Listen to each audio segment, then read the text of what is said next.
Schools could be sending kids straight into the hands of the criminal justice system. That's according to the director of the ACLU National Racial Justice Project. He was in town to discuss this very topic. News Channel 5's Jennifer Reyes has more on this. Jennifer? Well, we've talked about the broken homes being the possible cause of these kids who end up in detention centers, but the root of the problem might actually be the place you send your kids to learn. No one really knows where the system failed. The 30 young men who broke out of Woodland Hills last week.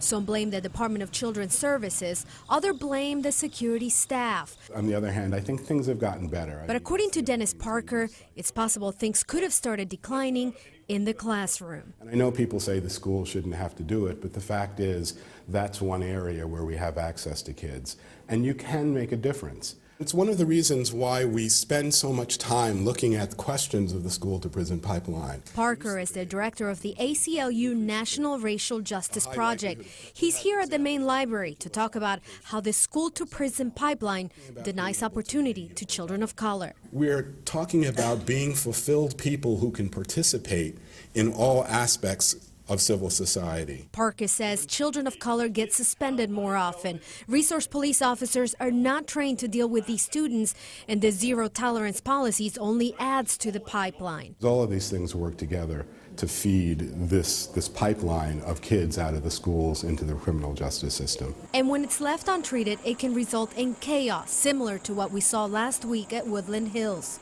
This is more of an act of crying out than it is one of rebellion. Rashida Fatuga with Gideon's Army and the support of the ACLU is already looking for solutions. Our kids in Tennessee almost don't have a chance. She says it's time to stop pointing fingers and start working on a plan of action. That's one thing I think we all need to do, is not point fingers and say, well, you know, they should have done this, or Woodland Hills should have done that, but just to say, okay, this is not good right now, and so what can we as a community do to come in and offer these young people and the staff the support they need so these kids get the help that they need.